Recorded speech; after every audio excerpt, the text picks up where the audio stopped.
Yo, yo, yo, what is up, YouTube? Welcome to the Retros Over YouTube channel.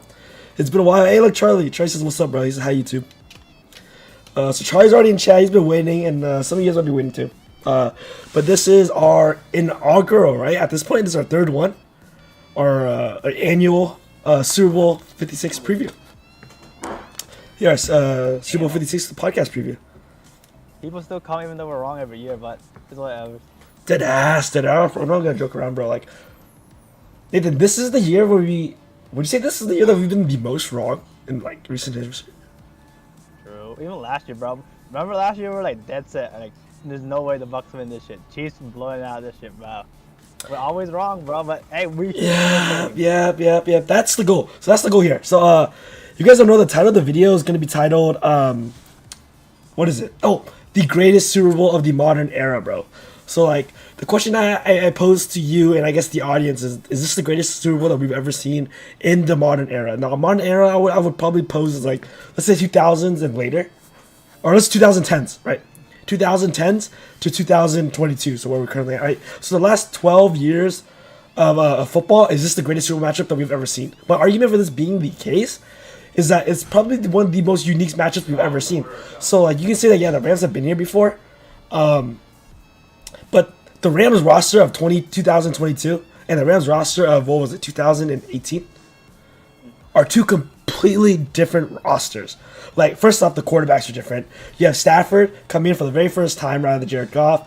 Most of the defense is different. It's got retooling, so I believe Ramsey wasn't on the team at the time. I don't think so. I think yeah, right? After. I think at the time it was Marcus Peters, right? It was still Peters. So now you have Ramsey in the case, who's arguably their best player. But then,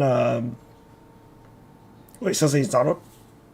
Yeah, definitely Donald, bro. Or Cooper Kupp. And speaking of Cooper Kupp, like, Kupp is the #1 receiver right now. Not just on his team, but probably in the league after the season he just showcased. So you have Kupp emerging as a superstar. There's no more Gurley. Now you have a rotating backfield of a bunch of, like, has-beens and up-and-comers. Yeah. So, yeah, again, has-beens and up-and-comers. But, oh, sorry about this ad, guys. I'm running this. Basically running background music. No. I have a background music off of this YouTube, so this is a YouTube ad, you know? But regardless, okay, Charlie's barking now for you. But, anyways, so, again, like I said, Nathan, there's so much new players in the scene. Obviously, it's Odell Beckham Jr., who's a new star, who's, again, first time at the Bowl. Matthew Stafford, first time at the Bowl. Jalen Ramsey, first time at the Bowl. Von Miller, second time at the Bowl, looking to get his second Super Bowl. That's really interesting, and I didn't even get to the best part of the Super Bowl, in my opinion. The Cincinnati Bengals team is just so fucking fun to watch. Joe Burrow became a superstar overnight, it seems, right? Gone from someone who's, like, debatably, like, people were arguing, like, what, is he like the next Baker? Where, like, he's okay, but he's not really the star that we were gonna think he was gonna be, who warrant a first overall pick. And obviously Jamar Chase, first receiver of his draft class, 5th overall pick, looks like a superstar. They got 3 former Saints, 2 which we like acknowledge as former Saints. The third is like the lost child that we kind of like have blacklisted in New Orleans. But bottom line, Nathan, I think there's so much interesting things going on with this matchup, from the players, from the coaches, from everything. I think it's just the greatest Super Bowl matchup in the modern era. That's your argument? Okay. Let me think. Okay, so obviously I don't think so. For one, for it to be the greatest, right? Well, of course, we haven't seen the game. But for it to be the greatest, the game has to be really good, right? Because like, you can't have a great Super Bowl and have the game be a blowout, or have the game be like what the Rams played against the Pats, where it was like 10-12, right? The game has to be good. And then depending on like how you do the game, I'll get to this later. I don't see it being a good game, honestly. And I think you're riding high on a lot of recency bias. Like, Cincinnati, albeit deserved, been shaky every single game they played. You could argue they should have lost every single game they played. The Rams, I don't see them. Okay, maybe this will help because I don't think they're like elite. I don't think they're amazing. That's why maybe the game will be closer. But the whole point is for it to be like an all-time Super Bowl, the game has to be good, and I personally don't see that. That is a good point. By the way, Charlie wants to ask you a question. I don't know what this question is saying, and he's asking where the fuck are you at, Nathan? You want to ask you want to answer that question real quick? Where the fuck are you at? I'm like outside my dorm. This is like patio spot because like some dude took my spot upstairs. I don't want to like bother my roommate, so we outside today. Yeah, that makes sense. Well, I'm at where I'm always at my usual setup. Celine's here. So what's up, Celine? Celine says hi. Celine is our friend that we met online through Valorant, Nathan, if you don't know. Oh shit. So it's always a good time, bro. Always a good time. We got viewers up in the chat. And Charlie, what is your question, bro? Let him know. But anyways, the Super Bowl matchup that we're gonna be seeing, Nathan. I guess it's a fair argument. You say it's a recency bias, but I want to hone in on the point where you said you don't think it's gonna be a good game. He says, "Why does it look sunny?" It does not, bro. You literally see the night in the back. This guy's capping, bro. Sunny day. But Nathan, the point I want to really focus on is that you said this wasn't gonna be a good matchup, or you don't think it's gonna be even close. Like, where do you get that? Like, the Rams have always consistently been in a close game every single game, while the Bengals are coming in as the underdogs, yet they're toppling every single, I guess, favorite that they played against. But like, you know, okay, but like, look at it logically, right?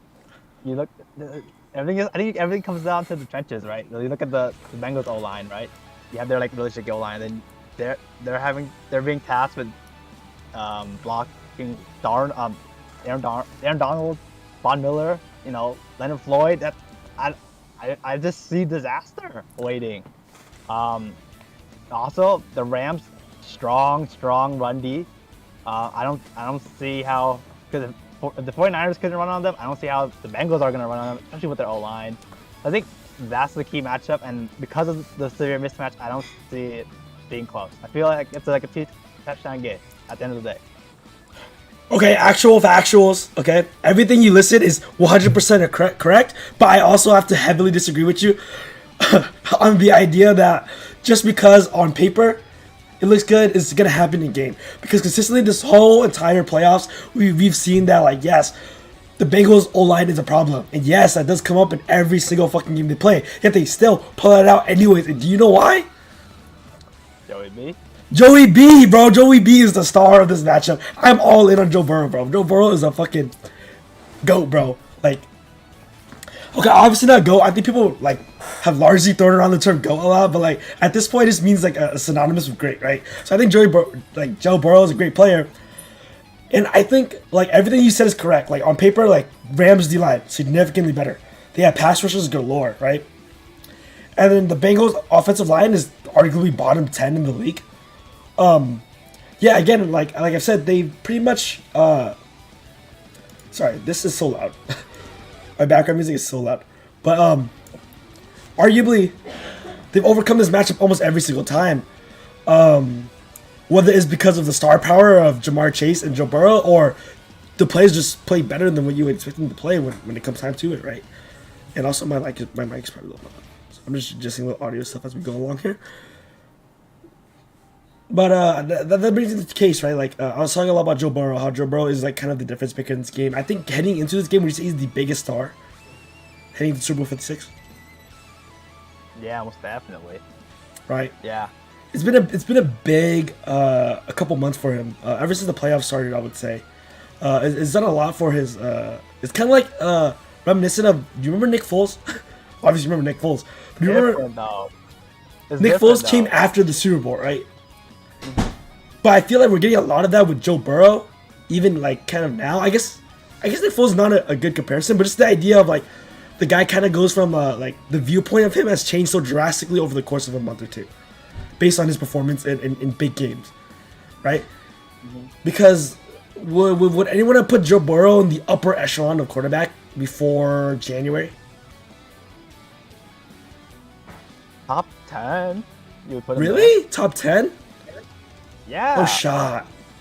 14 teams made the playoffs, and I'm pretty sure he's a top 10 quarterback of like. No, because there's quarterbacks who didn't make the playoffs who are better than him. Oh. Russell Wilson? Oh, like Russell Wilson? Okay, that's it. No, that's one. That's just off the top of my head right now. Hold on, give me time to think. Relax, hold up. Lamar. Ew. As a quarterback? Lamar is better, bro. Lamar, pre-injury, was like an MVP frontrunner. He was better than Joe Burrow pre-January. Relax here. Again, remember, don't take any of the recent games into account. We're talking about like Burrow right getting into the playoffs. Herbert will consider better than him. Bro. Chiefs Bengals in the regular season, right? Lamar Jackson ain't pulling that off, bro. I don't know if he is. What do you mean? Lamar had like. Remember when Lamar had like 4 of the biggest comebacks at the beginning of the year? True. That's also because their team is like should be winning those games, right? Like the Bengals had no business winning that game. No, we thought that, but now we realize the rest of the Ravens team was absolute dog shit. And that's coming from someone who like kind of likes the Ravens because I'm from there. You know what I mean? Like, look at them. The team was dog, bro. Like the strength was supposed to be in the defense. The defense wasn't that good, right? The secondary was iffy at best. They coached well, so like the run defense was okay, but the pass defense was pretty bad. It was atrocious. The pass catchers are even worse. Like he really only had Mark Andrews, and Mark Andrews was injured, so it was like they really didn't have much.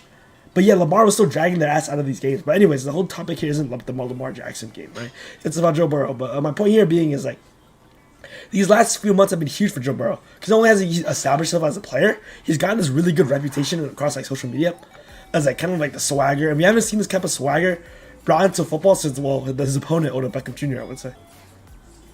Oh, what? Like what other player has had this much? I guess be like universally liked across the league as Mahomes. Even then, I wouldn't say so. Like not the way that Joe Burrow's doing it. So like, remember when okay, for example, right? Like obviously Odell Beckham Jr. is not currently universally liked. The coin has flipped on him. You know, they say like live long enough as a hero to see yourself become the villain. But then so Odell has like it's turned on him. But when he was first going big, right? When he was on the Giants, his rookie season, when he made that one-handed catch, right? He had like he was so universally liked. He had so much swagger, so much of a social media presence. Like every single dance he did, every single like the boat picture he had, like he was like famous for the younger generation too, right? Like Patrick Mahomes, I would argue is more like Curry, where like his play spoke more for like the reason why he's like so known and so talked about, so popular, and the fact that he's just a good guy, it seems like makes him like seem like very likable. Rather than like Odell, who was more like because he was a cool guy, right? Like he danced after his touchdowns, and he walked with a certain swagger, and he had a fashion sense, and that's like Joe Burrow right now, right? Like he's like, he has no swagger. Like he wears his coat, he wears the sunglasses, he puts rap lyrics as Instagram captions. Like getting this version of a star quarterback when we've had Tom Brady for the last 20 years is like polar opposites. And I think that's a big reason why like people have flocked to Joe Burrow as a superstar. Yo, Steven's in chat. He says, damn. What's up, Steven? What's up? What's up? Appreciate you guys in chat, even though you guys don't watch any kind of football, but still appreciate you guys. That just shows the loyalty here. What's your point? Okay, it's cool. Okay, but like, I just want to talk. Well, I don't talk about like that, like how why was the reason. I'm just talking about like about the narrative of Joe Burrow before we actually deep dive into the analysis. So, like, what are your impressions of Joe Burrow after these last few months? Because like we haven't recorded in a while, so we know like we haven't gotten each other's opinions on like Joe Burrow. That motherfucker tough as shit. He's like the toughest dude on the field at any time, bro. Like mad props to him. Like especially the Tennessee game where he got beat the fuck, like 9 sacks, and he's still in the game the whole time. So like massive respect to him. Obviously like good arm, good accuracy, all that. Tom Brady is old. And you're right. There's like confidence towards him because like yes, the confidence. That's a better. You don't feel like the occasion is gonna be like too big for him. It's like it's almost as he's been there before. I know he's been to like national championship games and all that, but like to a Super Bowl, but I still have a confidence in him to be like steady. Like you won't expect him to like be like nervous or anything. So like, yeah, that's a big thing too. Especially with such a young team, such a young inexperienced team, that's gonna help a lot. Yeah, like the kids will call it like big dick energy, you know? He just walks around like his cock is like 15 foot long, like it's just so much swagger to it. It's just like he walks around, like this reminds me a lot of like what Baker was supposed to be coming out of college, when the Browns initially drafted him. Like yeah, we're drafting him because of the swagger, because he has his confidence, and like he walks around like no one can beat him. Like Joe Burrow like walks the walk, bro. Like Baker talks the talk, but Burrow walks the walk. 2 years into the league, joins an absolute shitter teammate. That we had this team going like bottom 5 in the league. like looking to They literally picked fifth in the draft. Yeah. And they were bottom 5. bottom 5, and when he was drafted bottom 1 because he was the first overall pick, so he was bottom 1 to bottom 5, and now he is top 2 minimum, right? Could be top 1, right? But he's top 2 minimum, and like that comes with again just being a leader, you know, having that confidence, like to instill in your team, like we can win any game we play, like any game that the Bengals step on the field on, like their quarterback for sure is gonna believe that they're gonna win, and that's huge for the team. Because when you're a young guy like Trey Hendrickson, Von Bell, Jamar Chase, Tyler Boyd, like these guys, right? They gotta look to someone, and now they can look to Burrow. It's kind of like what Brady or Montana had in their later Super Bowl years, where it's like, oh, you see Brady walk on the field in a 2-minute drive, and he's been here a million times, and so he has that expression where he knows he's gonna like win. He knows what to do. Joe Montana had this too, like during his third and fourth Super Bowl. There's the legendary story of Joe Montana when he walks onto the field, he goes to his huddle, and he just points out some random celebrity, and the team's all like, damn, like this is the biggest situation of our careers, and this guy just has the like, he's so cool, so calm that he just like, hey look, there's fucking, I don't know what celebrity it was, but like our equivalent of, oh look, there's Tom Cruise, and he's like, oh that is Tom Cruise, and relaxes everybody. Okay. So like, should the Bengals win, you think he's like face of the league now? Is like, as he like jumped Mahomes, even though with just one Super Bowl?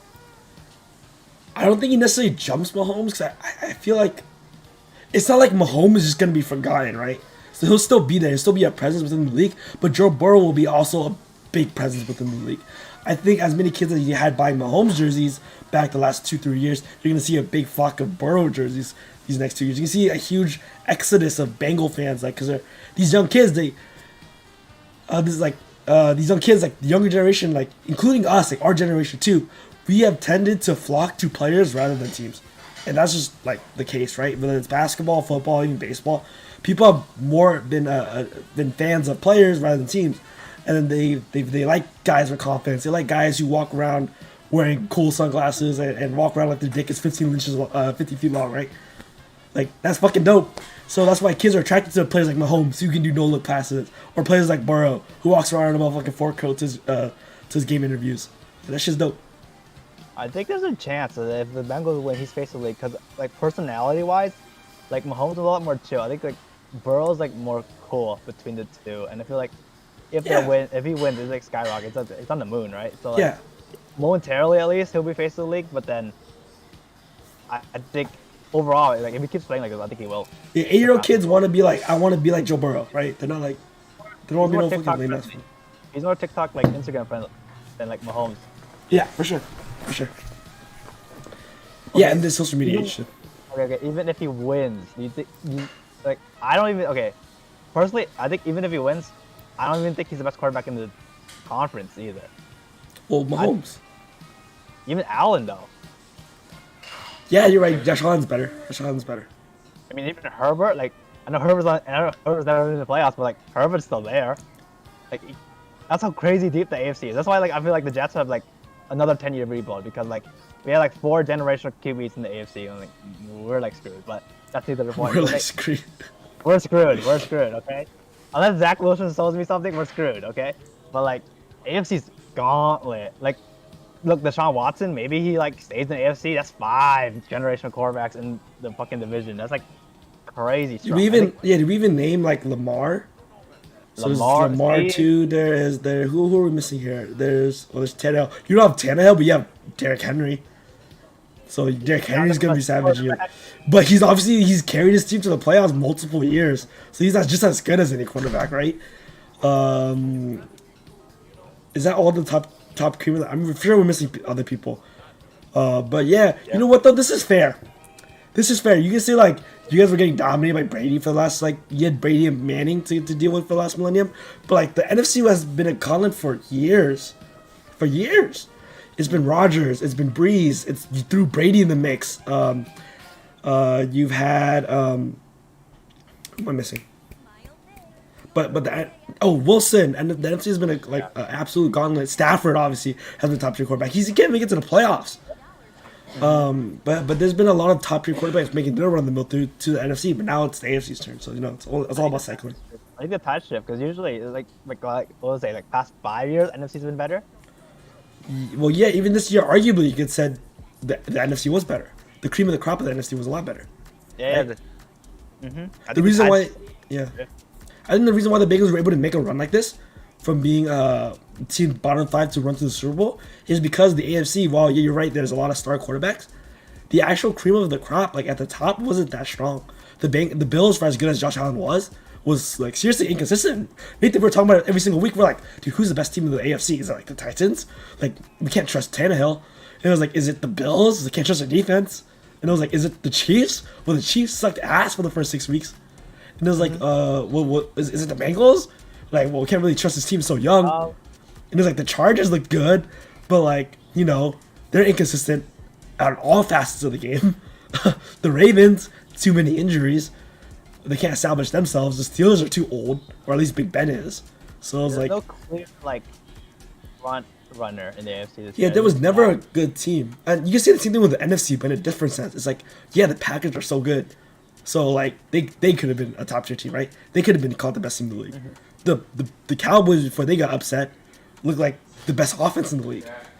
While you also had teams like, well, the Rams, who are in the Super Bowl, look like the most talented team in the league, right? After they went and got Odell Beckham Jr., they went and got Von Miller, and they're just fucking playing Madden franchise mode, just taking every single good player on the teams, bro.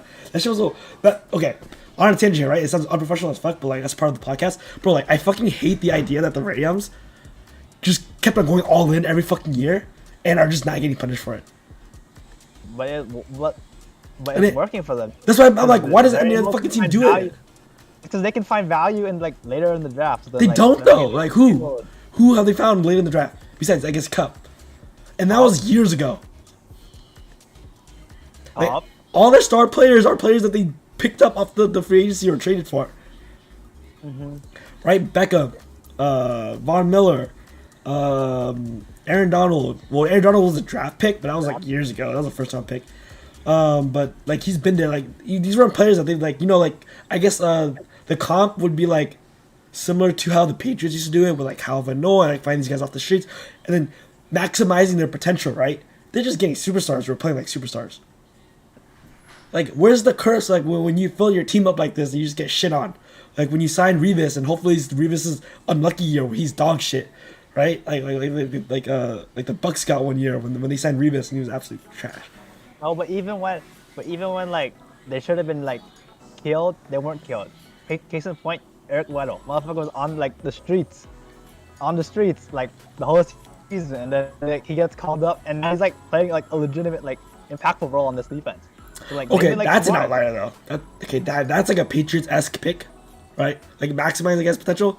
But like Eric Weddle been a star, and I get with like the whole thing. I think he just had a good game. I don't think Eric Weddle like you can't rely on him long term to dude's play. like me and you. He was me and you watching the games on the couch, bro. Yeah, it's actually Eric Weddle's one of the crazy stories. They got lucky there. Yeah, so let's shift the narrative right now from Joe Burrow. Let's talk about these stars of the Rams. That's kind of what I'm trying to segue into here. So like I told you, like they're just picking stars off the streets. Von Miller, Odell Beckham Jr., Aaron Donald. If they win the Super Bowl, Nathan. Oh, Matthew Stafford, I haven't even mentioned him. If they win the Super Bowl here, Nathan, whose legacy gets impacted the most with the Super Bowl win, with the Super Bowl 56 win, with their first ring on their finger? Like who's, or even could be second, you can say it's Von Miller, right? Like whose career is the most impacted if they win the Super Bowl right here, right now? I think it's Stafford, obviously, because if he wins the ring, he's automatically in Hall of Fame territory. Because you look at his numbers, number speaks for itself. But then the whole argument behind, like against him was like playoff success and everything. But getting the ring puts him in the stratosphere. Does it not? Yeah, that's true. Like, cause he was always a big number bad teams guy, but now he's big numbers good teams guy with the Super Bowl, right? And now it's like looks really good, right? Because now it's like same thing with Breeze, right? Breeze was lucky enough that he could win the Super Bowl like relatively early on in his career. It wasn't that much later, like let's say like a Stafford or something. Like he won it 3 years after he came to the Saints, and 8 years into his career, right? So he was still under 30, I think, when he won, or maybe just turning 30. So for him, even when he's piling on numbers, he always had the Super Bowl to fall back on, right? Like this guy is a Super Bowl winning quarterback. He is elite because of the Super Bowl. Rather than Stafford, who never had playoff success at all,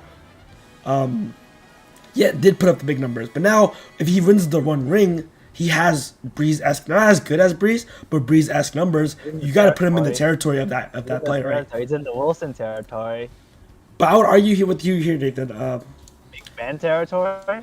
Like, I get no. Well, Ben has 2, but I think Stafford has better numbers. But Ben has been to the playoffs like 15 times. Stafford's been there like 3. This is his 3rd time in the playoffs. Yeah. I want to say. But then No wins up until then. an argument I want to make here, Nathan, for the other players is that like, yeah, you're right. Like Stafford, I guess I look at it as like for a Hall of Fame case. Yeah, this would be the most impactful one because he's a quarterback. So Super Bowls for quarterbacks mean a lot more than Super Bowls for individual players. I would say. Would you argue that? Yeah. Like Barry Sanders has 0 rings, has like barely any playoff. See them Calvin Johnson. It does not stop us at all from putting them as the best running back of all time or the best receiver of all time. Yet, Because of the performance. yeah, we would never name a quarterback with 0 Super Bowls as the best quarterback of all time. Although some people do put Marino up there, but no one's seriously gonna make the argument like Marino is the best quarterback of all time because he has no rings, right? So I would say like in that case, that's why. But I would say from like a public perspective point of view, I feel like Odell winning the Super Bowl here is a big FU to almost everyone at the beginning of the year. We know when you're like, oh, drama queen, can't win a Super Bowl with Odell, just too much cancer, like no one likes playing with Odell, etc., etc. This Super Bowl, in terms of public perception, would totally shift. Like, we'd go back to like 2013 Odell. Like, everyone's gonna fuck with Odell. Odell's gonna be dancing everywhere, bruh. All the boat pictures. Like, this is gonna be wild. And like as a genuine too. Like he's not like, on the roster like playing like 10 snaps a game. He's like, genuine too. Like he's been playing good too. Yeah, So, he's an important part of why they're winning. Like, without him, like if he gets injured, it's a big loss for them. You know what I mean? It's not like yeah. But speaking of like Von Miller, Von Miller I feel like is almost like a situation like this. Like, sure he's playing, he's getting minutes, but he's definitely not the Von Miller of like old, like the premier I think pass rusher. I think Aaron Donald's the interesting one because then that's his last Infinity Stone because he's done everything besides Yeah, the Super defensive Bowl. player of the year, all pro, Everything. Pro Bowl. He's done it all. He's been multiple time defensive player of the year, back to back defensive player of the year. What's him best defensive player ever the territory, if anything? He's already up in the argument. This would be his second Super Bowl appearance. He'd have 1 ring. So who's in the conversation? This is a fun conversation real quick. Let's go on a tangent right here. The defensive player, the best defensive player of all time. Yeah, so like obviously Lawrence Taylor I think is unquestionably the best defensive player of all time. Reggie White. Reggie White's in there. Deion Sanders would have to be up there. Yeah. It's kind of hard when you put like a secondary guy with like a guy like Yeah, but we're talking about defensive player of all time, so. True. And it depends how old you Ray want to go, Lewis. because if you want to go old, you're like Mean Joe Green, yeah, Ray Lewis, Ed Reed. I think Aaron Donald with the Super Bowl is better than half of these guys. I think he's been more impactful than Ray Lewis, because he has more defensive player of the years. I think his numbers, same thing with Ed Reed, more defensive player of the years. He'll have the ring. I think, top 2 or top 3. yeah, Because he'd LT's only there. be there. behind LT. If he wasn't behind anybody, he'd only be behind LT. He'd be number 2, minimum. Yeah. Because he has like 3 or 4 defensive player of the years. And for a defensive player that's basically as good as winning MVP. Because just being You're straight not up, in the winning modern era, you're not winning Yeah, MVP here. Yeah. Yeah, and as a defensive tackle, well, he's reclassified as a defensive end. So basically a defensive lineman. Like, that's insane. That's insane. LT always played as a linebacker. And always as an edge rusher. So the only argument you would put for LT is that he played. You had more and more Super Bowl. The Giants won 2, right? Yeah. Or was it only 1? Back in the 90s. I don't remember. But Me neither. he had 1. He has 1 for sure. The thing is that LT gets a lot of love from like old heads. It's similar to like basketball players with Jordan. Where like people who watch Lawrence Taylor are like, wow, Lawrence Taylor's Lawrence Taylor. Like teams feared him. Like even someone like Belichick, who's absolutely cold hearted and like I swear doesn't have emotion in his body, still goes like yeah, LT, like I love that guy. Like that guy is he's like unquestionably the best football player of all time. Like Belichick's said that, and Belichick might be the greatest football mind that we've ever seen. So to get that kind of backing from this type of person is huge. And like Belichick got first-hand experience. He coached LT. He was on the Giants coaching staff back when Parcells was coaching Lawrence Taylor to the Super Bowls. So, Although, side tangent here. I guess other than that is... Oh, what's up? Can I add Revis to the conversation? I know he's not there. He's not number 1, but He asked me in Oh, the conversation. my boy Cards in the chat. It's been a while, Card. I know I've been playing a lot of Valorant, so I've been talking a lot about sports. But Cards in the chat says, how about Rod Woodson? I was thinking Rod Woodson. But if you have to put a Steeler in there, I would put Minjo Green higher on the list. I'd put Palomalu higher on the list. And then it would go Rod. But I think Rod's in the conversation. You don't think Palomalu is better than Rod Woodson? Is this recency bias? Is this me growing up in the 2000s? So I think Joe Palomalu is better? No, legitimate question. I think it's facts. Like, here, for example, right, I put it to you like this. Like, a lot of people out of nowhere, right after, okay, really big tangent, but a lot of people out of nowhere after the Spider-Man 3 movie, right, were like, Andrew Garfield is the best Spider-Man. And a lot of people are like, where did these motherfuckers come from? Like, this was not happening back when The Amazing Spider-Man came out. Argument and point. The Amazing Spider-Man came out in the 2010s. Like, 2010 to like 2013 or something, like, in that era, right? A lot of us, we're not 20 something. A lot of us were fucking 10 to like 13 years old, right? And because of that, we didn't have a voice to speak up. They're like, why didn't you speak up when the main Spider-Man was coming out? Bro, I was 10. I was fucking playing the DS watching your movies.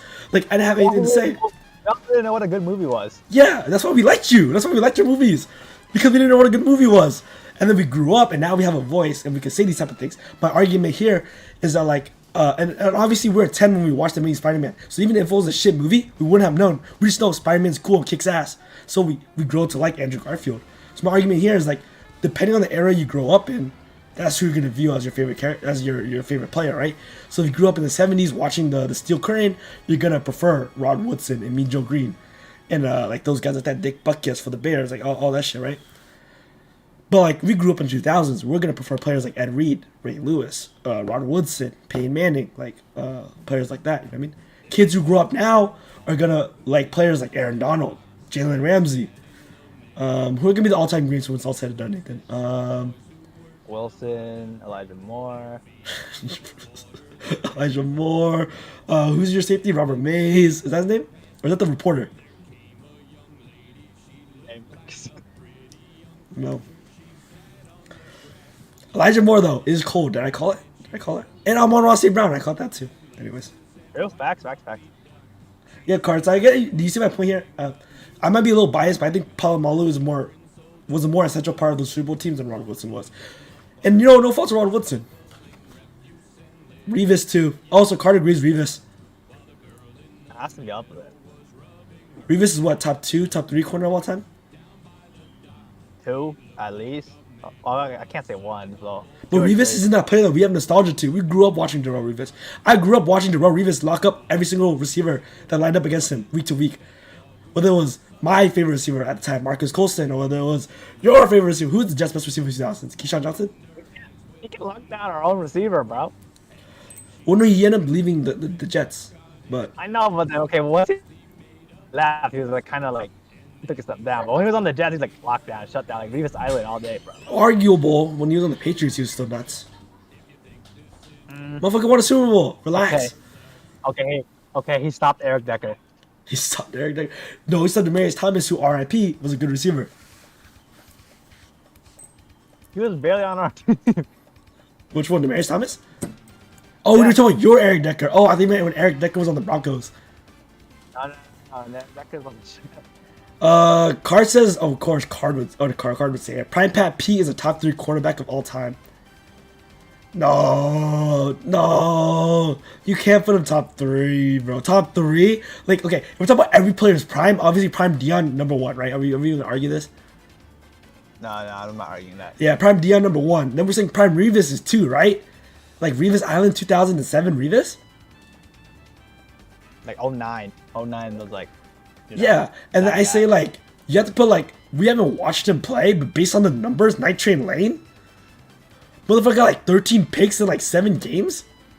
Like, he was locked down, bro. I didn't watch him play, but motherfucker was locked down. You brought up Rod Woodson has been the conversation, right? There's Ramsey, if we're talking about just in their peaks, like peak 2016 Ramsey, one of the best corners of all time. Sherman, 2012, Legion of Boom, really good cornerback. Probably not better than Prime Pat Pete, but like he's in that conversation, right? I put Pat Pete higher than Sherman. Yeah.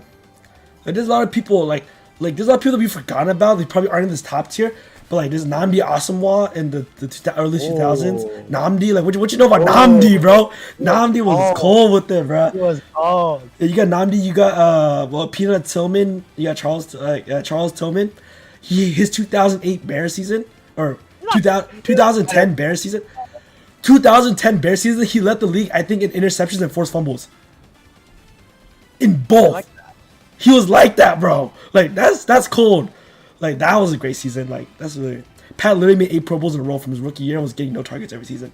So, Card saying Kicks too. Pat Peterson like literally made 8 straight Pro Bowls, and he got no targets.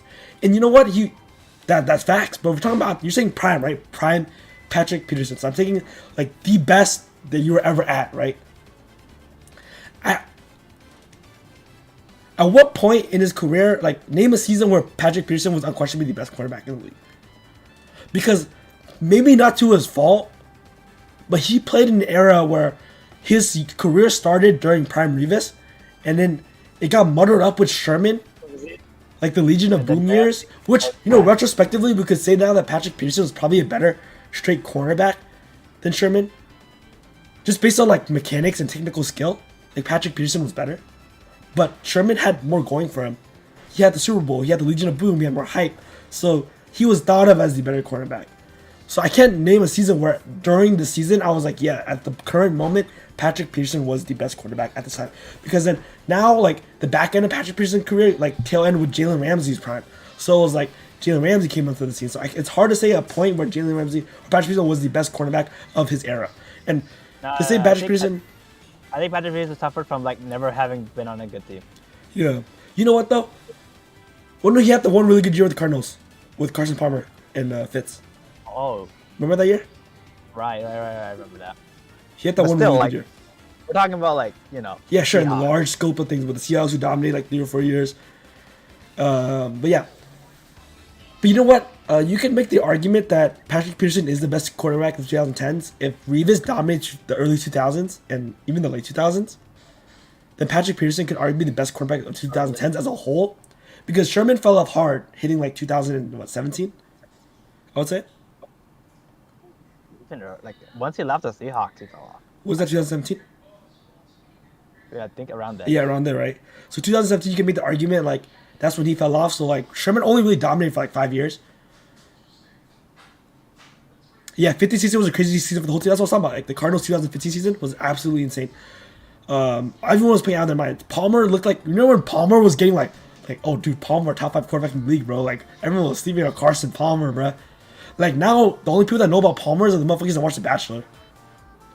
If you get that joke, like you're goated, bro. But because Jesse Palmer's the new host, his brother. Yeah, that's his brother. Yeah, Jesse Palmer's Carson Palmer's brother. There's a lot of like football influence in The Bachelor for whatever reason. Like Yeah, obviously you know Jordan Rodgers' Rogers, brother. yeah, Jesse Palmer's his brother. But let me choose the song. The song's kind of weird. I'm gonna lie. But what were we talking about? Oh yeah, so like you're right. That 15 season was insane. But you could argue that Patrick Peterson is the greatest quarterback of the 2010s era, because yeah, Sherman fell off. Ramsey came too late. He goes drafted 2014, I believe. So he came a little too late to just like claim a whole era for himself. I think Ramsey will, when it's all said and done, be the best cornerback of the 2020s. But Peterson can have the 2010s. Where were we? Oh, we were on Donald being the best player ever. Oh yeah, that's where we were. So yeah, that can be a lot for like. Whoa, Von Miller, 2 Super Bowl rings, could arguably be there too. Yeah, mention him. But the injuries have hurt. Yeah, well, recently, you know, there's also recency bias, but like, look at his whole career. He's been playing since like 2007. He's old now. Damn. Yeah, he's old now. He's like 36. Damn. But he has a whole body of work. He's won Defensive Player of the Year, and he's been like, he has the pedigree of like you know how Simmons has said it. It's like it's hard to be in the Hall of Fame if at one point in your career you can't say you've been the best at your position. I mean, unless your position was literally so loaded, right? He's like, to be like one of the best receivers. He's like, at one point, like, were you the best receiver in the league, right? That's what he makes the argument for. Like, if you can say you're the best person at your position, like, it goes a long way for your Hall of Fame argument. Not to say that you can't be in it, but if you can, like, you should be in the Hall of Fame just based on that merit, right? Okay. Quick tangent. Let's not spend too much time on this, but like, so then is Antonio Brown Hall of Famer? Well, no, I feel like the Hall of Fame will never vote him in because of his recent history. But let's just say, So like, Antonio career Brown. what? Antonio Brown, no, nothing going on with him. Yes, is a Hall of Famer Yeah. because He was, his body of work is just as good as Megatron's, and I Like, think he he's was done it for longer. Yeah, you said like he had like a 3-4 year stint on like the Steelers. Were like, oh yeah, like best wide receiver in the league. Yeah, and it's not just yet. That the 3-4 stint is just being the best wide receiver in the league, but his stint was like 8 years of being good, and then 3-4 years of being amazing, pure dominance, and then 2 years with the Bucks where it was like still good, and he has a ring for sure. Like he's a Hall of Fame player, but he'll never be voted in. Kind of like why they made Owens Whittier. Oh, They made right, T.O. yeah, Whittier. They just won't let Antonio Brown in, but he deserves to be. I don't care. AB still does. Yeah, for sure. I agree with you. He deserves the Hall of Fame. They won't let him in, but he's a Hall of Famer. By the way, Carl, let me know. Is the background music okay? Can you even hear the background music? But let me know how audio is, both on my end and Nathan's end. Am I too loud? Because on my end, I'm constantly reaching red peaks, and I'm worried about that. But anyways. So what were we talking about before we went on that tangent? Oh yeah, so like Von Miller at his point was the best defensive player in the league, 2016, well during the Broncos Super Bowl run, right? When the Broncos were the best defense in the league, he was the best defensive player in the league, by far, pure dominance. Won defensive player of the year, right? Arguably won his team the Super. He was the best player on the Super Bowl team, which is hard to say because usually your best player is your quarterback. Aaron Donald could do it too, by the way. But yeah, a second Super Bowl I don't think would mean a ton to him because he already has one, and this one he'd be like kind of like, I'm up it a bit. All right, but like this one, arguably he's gonna be like a role player, so won't mean as much. But yeah, Cooper Kupp. What does this mean for him? Would winning the Super Bowl make Cooper Kupp the greatest wide receiver we have ever seen? Ooh, single season. You can't say like ever. No. Like, I'm just saying, would winning the Super Bowl make Cooper Kupp the greatest wide receiver we have ever seen? Period. Did you say wide receiver or white receiver? White receiver. Oh. White receiver. Oh. Because what are the arguments? The current best wide receiver, I would say, is Steve Largent, right? Steve Largent for the Seahawks had 4 All-Pros, 10 years of Pro Bowls, dominated a decade, top 3 receiver for like 10 straight years, right? Very, very good case. Another person I'll bring up, the 2 Patriots receivers, Edelman and Wes Welker. Multiple Super Bowls for both. Edelman could be arguably the greatest playoff receiver of all time. Wes Welker, greatest slot receiver of all time. Must be having a better playoffs, bro. Yeah, Welker has like a ton of Super Bowls. So, like those two are in the argument. Who else could be up there? Adam Thielen, maybe. You know, you could throw in there. Brian Finneran for the Falcons. Eric Decker won a Super Bowl. Like, I'm just naming guys, but like Largent is really the biggest guy here. And yeah, Card even agrees he's like Largent over Cup. So I agree with you. I think Largent's body of work is just so much better. But like single season though. Single season? Yeah. So you want to say is this the greatest single season of all time? If you win the Super Bowl, it has like what 200 yards up there. Like compete with Jerry Rice. Yeah, the only arguable comp is I guess people are saying like, oh, Megatron season is still better. He didn't do it in the playoffs. He did it, like, and yeah, but he didn't even get to the playoffs that year. No, he did. How many games do you remember? He did. But how many of those Megatron games do you like actually remember? Well, how many Cup games do you remember? And you remember Cup like killing in the playoffs? Like the Niners game, he was fucking like stud. You know what though? This is recently by. Like, you're right. But you know what? The argument is like Megatron is really not his fault, bro. Because that season they ran into a powerhouse of a team, and it's unfortunate, but it's just how the cards broke out. Because that 2013 Lions team played the 2013 Saints and lost in the wild card. And you know sometimes you just run into the Saints. You know you're just bound to lose, bro. Like it just happens, bro. Like sucks to you, fuck for you, Megatron. You could have had the greatest receiver of all time, but you ran into the Saints. And sometimes you get locked up by Jabari Greer, and that's the way things go. Jabari Greer, bro. Who remembers Jabari Greer? Holy shit. Anyways, so Cup, we agree. If he wins this, is the greatest single season of all time. Only combo matchup would be the Jerry Rice 2000, or not 2000, sorry, 1980. Gut tells me 87 season. I'm gonna set up real quick while you. But then, like, I think in both cases, Jerry Rice won the Super Bowl. Yeah. In both, right? Probably. Yeah. Saying on like the Niners team, like probably won. The arguable one is Randy Moss's 2007 season with the Patriots. Yo, Cardi. Rams also ran into the Saints. Relax now, bro. Relax now. Relax now, bro. Huh, we didn't get to talk about that, huh? You want to talk briefly, side tangent here, while we're in this podcast, because we got time, I guess. About our team's disappointments this year. By the way, I was supposed to do this costume in a maid outfit, huh? Alright. Correct. Wow, I'll do it next stream. Maybe we'll do it for the preview one, because it makes sense to have a bet that was going on for the entirety of last season kick off in the new season. Or maybe for a draft podcast too. Who knows? Although, Nathan, I just want to say, this draft not nearly as exciting as last year's. Oh hell no! Like actually, the hype of the 5 QBs, like we might not have so many good players. So many good players. We might not have a QB in the top 10. Yeah, and not even just top 5 QBs, bro. We had so much going on, shuffling in the front. There was so many like top tier players who weren't QBs. We had Jamar being one of them. We had the tackles, yeah, Sewell. Later. Defensively, we had players like there's a lot going on in this draft. You know, it was a very interesting draft. But I don't think I can say the same about us this year. But we'll make of it as we will. Yeah, well, we'll still have the podcast, and we'll still talk about as much as we can, and we'll have the same enthusiasm we'll have for each of our teams heading to the draft. Jazz got two top 10 picks. Like, if you're not hyped about that, like, I don't know, bro.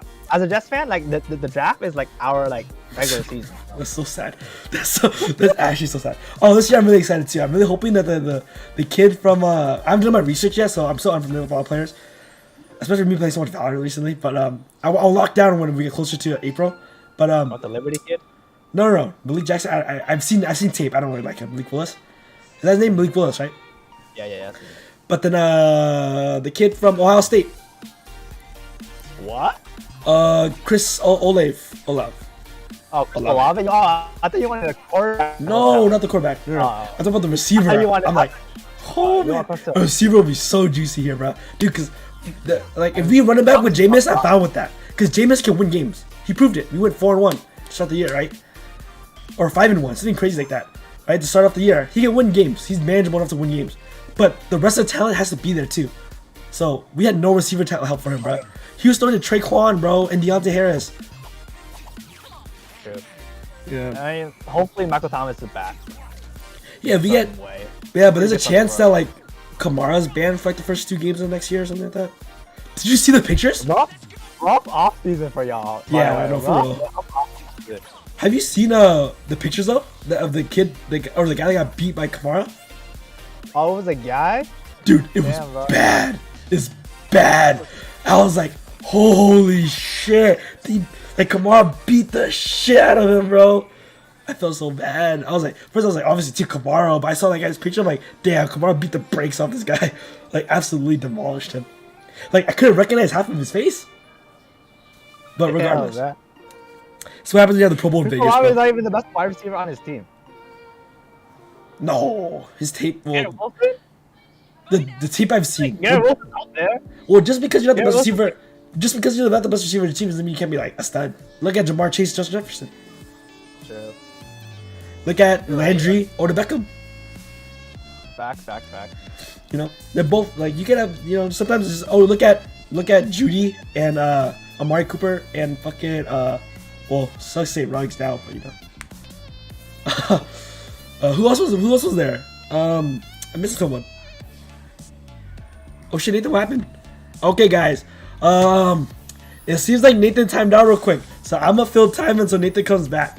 But yeah, like anyways, this draft I'm really excited for. Okay, Nathan's back. Okay, Nathan, where'd you go? My Discord just like crashed. Okay. Are you back? Are you good? Yeah. Okay. I'll wait for your webcam to come up, and I'll switch you back to the main cam. Okie dokie. Oh, okay. Hold on. Okay, we're good. Okay, we're back. We're Sam. Okay, Nathan, the Saints team I want to go. Let's really talk about our teams. Yeah, the Saints disappointing season, bro. We did not go to the playoffs. We were really close. I mean, But oh shit, my battery's on too. Damn, not extra issues. But like, what can you really say, bro? We had so many fucking injuries. It's like it's tough to really say anything. The team was decimated. So like, you're not like if you guys made the playoffs and like props to you, but like I wasn't expecting anything from you guys. Yeah. Of course, defense is good as always. I'm excited to see Dennis Allen get his like second shot. Let's see what he can do. It feels bad, man. It feels like this year's just a wash, and we got really unlucky. And it's just like, you know, you're gonna have those years. We've been like good, we've been a good team for so long. I feel like it was bound to happen, right? Like not even a flex, like legitimately, like we've been a playoff contending team since 2013. 2013. Oh no, we didn't make the playoffs. Oh no, one game away from the playoffs. Oh my god. That is a bummer, bro. You don't understand, bro. It's like the Patriots, bro. But you know, it does suck. No rings. What do you mean? We got a ring? No, I'm saying the Saints have no rings. We have a ring, but no rings in the era of that we were good for. Yeah. Like for 2000, like the Breeze Payton second era. Say this is like initial era, like with Marcus Colston and Darren Sproles and shit like the Lance Moore. Like that era of the Saints was like 2006 till 2012. We had like 2 rough years, like 2011, 2012, 2 rough years. They came back for the 2013 to 2021 modern era of the Saints, and then obviously we're moving on to the Jameis era. Let's see how that goes. The Dennis Allen era. Well, but then for you, Nathan, we kind of expected like you had hopes, but like more hopes. I thought we'd be better, like at least 6 wins, but like you know, Jets can do Jets. Zach Wilson, like you know, throwing some like sparks here and there, but like still like wasn't very impressive. Well, honestly, none of the rookie QBs like set the world on fire, which makes me feel a little bit better. But then still, like Wilson, like I don't know, he just doesn't have like the touch of like an elite QB. You know, so like you have the top QBs like your Burrows, your like Herberts. your Rodgers. He hasn't shown like the that, initial like, spark. That touch. When they throw the ball, and then Wilson just throws like 100 miles an hour for like every throw, even if the throw is like. It's similar to Cam, which is scary for you. It's like, yeah, it's you know, but he's shown some like glimpses here, and then we'll see. You know, let's put some weapons around him. Look, as good as Mahomes, as good as Allen, as good as Herbert, as good as you know Burrow is, like they all have like at least like one elite weapon. Like we don't have that right now. So like, let's put like talent around them and see what we can do. You know, it could take a little time to get there. You know what I mean? Not all quarterbacks just like boom right away. I mean, the thing is we've been not even spoiled, but like recently the recent trend of quarterbacks is when they hit fast, bro. Like this is Burrow's 2nd year in the season. And then, right, he's already pushing into like top 5, top 10 quarterback conversation, right? Probably top 10 for sure at this point. After this playoff run, maybe even top 5. Probably not top 5 though. But anyways, he's like in the conversation, right? And then Herbert, like from jump, we saw like this guy's talented. Mahomes, his first year starting was like holy shit, right? Same thing. Lamar hit pretty early, I would say, maybe year 2. Watson hit pretty early. Josh Allen. Took like 2 to 3 years, but he hit pretty early. Can I pitch a new strategy for like drafting QBs? Because like I think drafting the best QB is such like hit and miss. I think like in to win this league, you probably need like a superstar. So like draft like the highest like upside. You could like allow yourself to ignore like stuff like you would ignore. So, like my like examples were like Herbert and like Allen. Like coming out, they had huge question marks, right? But they also like a really high ceiling. So like I think if you pick in the first round, like it's like a fucking like coin flip anyway. So like might as well like pick the guy that has the highest ceiling and then like hope he like hits. And if he doesn't hit, like do what like the Cardinals do with Rosen. Strip him out and then like go again. You know what I mean? I would counter argue that though. Because you pick like a solid QB, right? Let's say you pick like a Mac Jones, right? If you're the Jets, right? You're gonna like lock yourself into mediocrity. You can't like fully like rebuild again. So like in order to win this league, you probably need like a top 10 QB. So like, No. I think the way it's like go for like the high ceiling, like hope he's hit, and if he doesn't hit, like who cares? I definitely get the philosophy there, although I would disagree where you should do that all the time, because that's not always the case. Because sometimes you end up with, like, yeah, so when you say high ceiling, high floor, and you get out quick, right? But like sometimes these players who are seen as like game managers, like lower end, like low ceiling, low floor type players, or high floor, low ceiling type players, end up doing really well in the league. Not just as like, oh, like, you know, as serviceable game managers like Andy Dalton, but like Matt Ryan. That was Matt Ryan's thing coming out, right? Drew Brees, that was Drew Brees coming out. Like, oh, not much arm strength, low ceiling, high floor, right? That was Drew Brees. That was Peyton. Well, Peyton was way more talented, but there's arguments there. Recent memory I could think of, like we're looking at Joe Burrow, wasn't the highest ceiling quarterback coming out of his draft. Joe Burrow was like undoubtedly like the number one guy though. He was the number one guy, but he wasn't like highest ceiling, like biggest arms, most talented, like, you know, biggest guy. Like, he was definitely like, his structure looked more like, you know, Aaron Rodgers. Aaron Rodgers was a high ceiling type of guy. Yeah, so you look at the past drafts and you're like Russell Wilson, you know, short guy coming out, not very talented, not the biggest arm. I don't know. I think it's just so hit or miss. It really doesn't matter. It really doesn't matter. Yeah, I think really a coin. it's just the recent quarterbacks that have hit are under the descriptions you've said. So you are correct in that sense. Like Josh Allen, yes, was the highest ceiling quarterback coming out of the draft. Justin Herbert. Oh, even Mahomes. Mahomes, yeah, you're right too. He was a thing. But like here, another example: Mitchell Trubisky versus Deshaun Watson. Deshaun Watson, higher floor, lower ceiling guy, right? He's just a winner, but not as talented as Mitchell Trubisky. More athletic, bigger arm, more potential, right? But Mitchell Trubisky obviously sucks ass, and Deshaun Watson like was a elite quarterback before, you know, allegations. Deshaun Watson touched his ass. Mitch is ass. Deshaun touches ass. That's fucked up, bro. That's actually fucked. You know what? We should structure that better so I can make it to TikTok. I think I'm gonna fire TikTok. But anyways.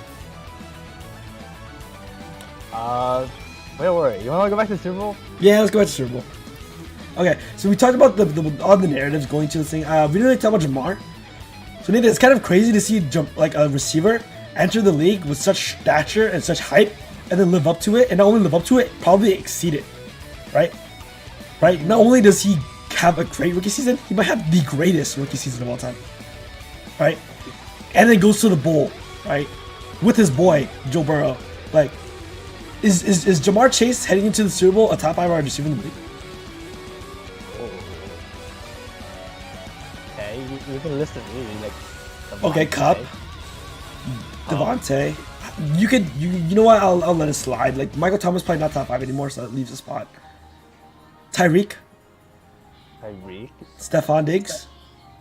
And then now you move into, like, I would say, like, the second tier receivers. So you get Jefferson, you get Amari Cooper, you get CeeDee Lamb, you get Mike Evans, you get Jamar's in there, obviously. You get like Allen Robinson, you get players like that.